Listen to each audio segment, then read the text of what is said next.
Hey everybody, how's it going? I just thought I'd show you the aftermath of our April blizzard. So we actually had a blizzard warning on Saturday. The wind was blowing so bad that it was near whiteout conditions in areas. Grand total for this storm was about 16 inches. That's crazy for April.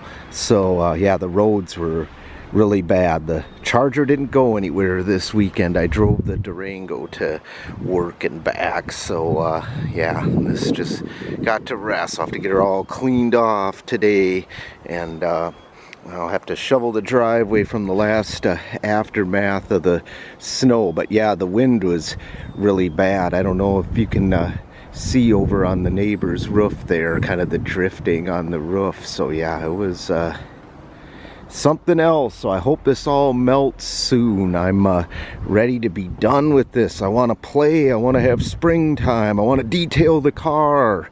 It needs to go away. So yeah, hopefully soon. Now it's supposed to be later this week. It's gonna warm up, although Wednesday it's supposed to snow again. What? But yeah, next week we're supposed to be in the 60s. So anyways, everybody have a good day.